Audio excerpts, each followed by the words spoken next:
নমস্কার বন্ধুরা, আপনাদের সবাইকে স্বাগতম দা ইনভেস্টমেন্ট চ্যানেলে। আজকে আমরা আলোচনা করব আমাদের আগের যে ভিডিওতে বলেছিলাম আইটিআর ফাইলের সময় সাধারণ মানুষরা যে 10টা ভুল করে থাকে, মানে ভুল সাধারণ সাধারণ মানুষরা ভুল করে থাকে সেই নিয়ে। সেখানে দেখা গেছে যে আইটিআর ফাইল করার সময় সাধারণত এই 10টা ভুল করেই থাকে কেউ না কেউ, যেগুলো অনেকেই না বুঝে করে বসে থাকেন। এবং এর ফলে কি হয় যে আমাদের কাছে নোটিশ আসে, ফাইন হয়, এমনকি আইনি সমস্যার মধ্যেও অনেকে জড়িয়ে পড়ে। তাই এই ভিডিওটা মনোযোগ দিয়ে শেষ পর্যন্ত দেখুন, কারণ ভুলটা না জেনে ভুল করাটা মানে আরো বড় মারাত্মক ভুল। যদি এই ভুলগুলো থেকে আপনারা বেঁচে যান তাহলে সময়ও বাঁচবে এবং টাকাও বাঁচবে।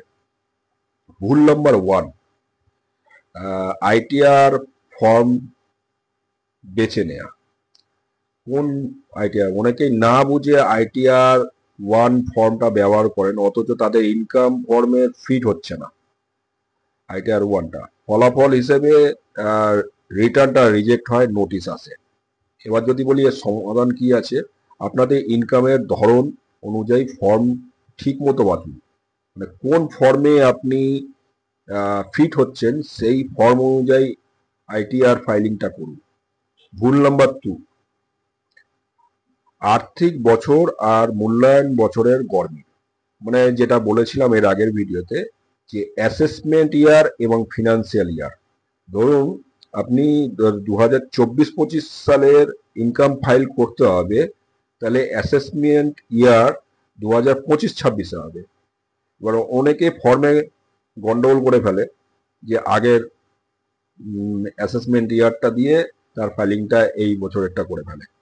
তো সমাধান হিসেবে বলি, ফিনান্সিয়াল ইয়ার এবং অ্যাসেসমেন্ট ইয়ার আলাদা করে বুঝে তারপরেই ফাইলিংটা করুন।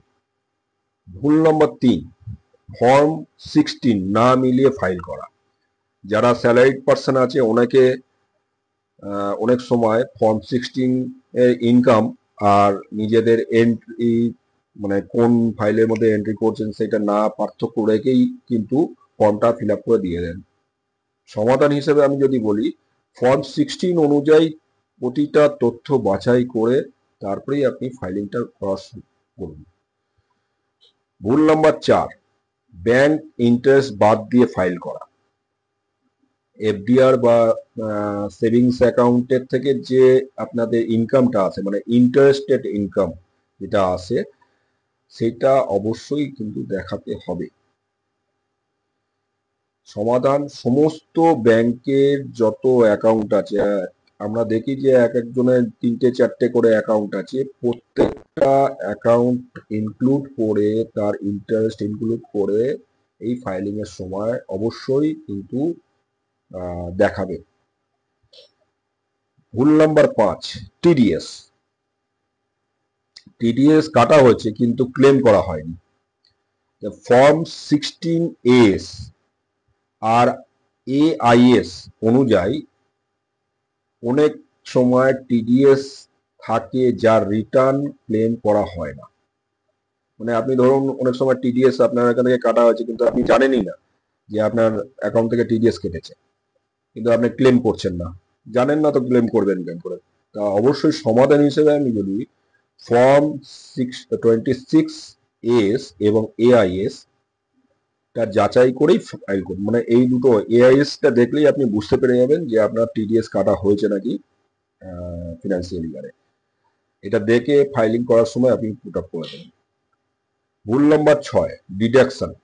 যদি আপনি ওল্ড ট্যাক্স রিজিমের মধ্যে থাকেন তাহলে অবশ্যই ডিডাকশন নিতে ভুল করবেন না। যেখানে আপনাকে আগেই বলেছিলাম যে 80C আছে, 80B আছে, এরকম বেশিরভাগ মানুষ ভুল করে এলআইসি, পিপিএফ, হেলথ ইন্স্যুরেন্সের ডিডাকশনটা সঠিকভাবে লেখে না বা জানায় না যে ফাইলিংটা করার সময়। এটা একটা ভুল।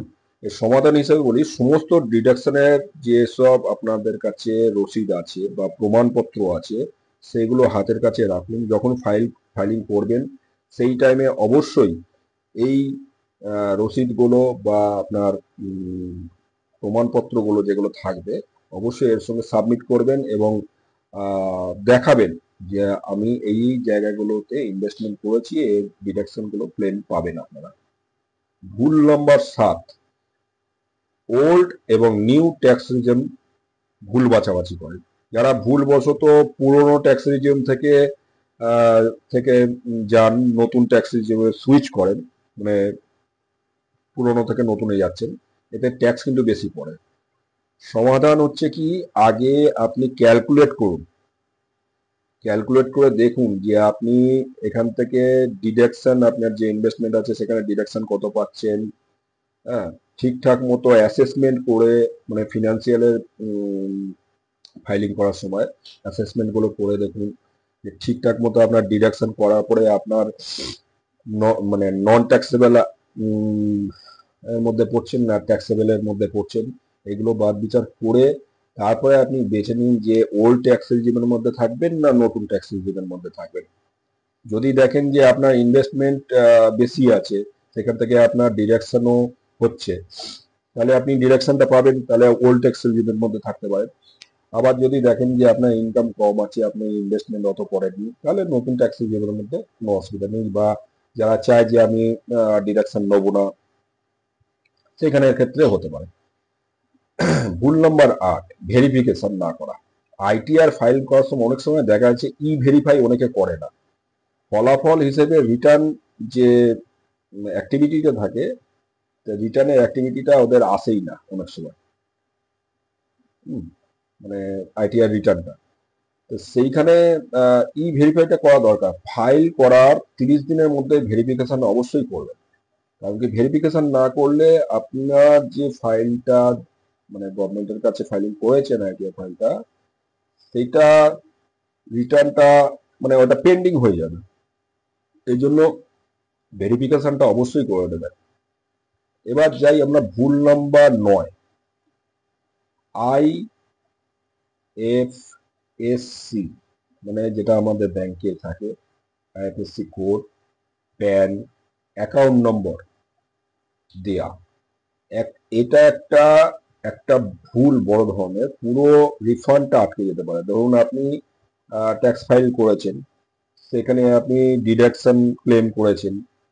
হ্যাঁ, ডিডাকশন ক্লেম করার পরে দেখা গেল যে আপনার মানে আইটিআরটা ফাইলিং হয়ে গেছে, রিটার্নটা হয়ে গেছে, এবার ওখান থেকে ডিডাকশন ধরুন আপনার টিডিএস যেটা আপনার কেটেছে, আপনি ট্যাক্সের আওতার মধ্যে পড়লেন না, ওটা রিটার্ন করবে। সেই রিটার্নটা করার সময় আপনার প্রপার ডকুমেন্টস গুলো যদি না দেন, তাহলে ওই ডিডাকশনটা গভর্নমেন্টের তরফ থেকে আপনাদের কাছে আসতে পারবে না। সুতরাং সমাধান হিসেবে বলি, ফাইল সাবমিট করার সময় বা আগে সব তথ্য ভালো করে মানে মিলিয়ে নিন যে প্যান নাম্বারটা ঠিকঠাক আপনি দিয়েছেন নাকি, আপনার এই প্যান নাম্বার এর মধ্যে ভুল থাকতে পারে। অ্যাকাউন্ট নাম্বারটা ঠিকঠাক দেবেন, আইএফএসসি কোডটা ঠিকঠাক মতো দেবেন, কোন ব্যাংকের অ্যাকাউন্ট, সবকিছু তথ্যগুলো সঠিকভাবে দিয়ে তারপরে আপনি ফাইলটা ভরবেন।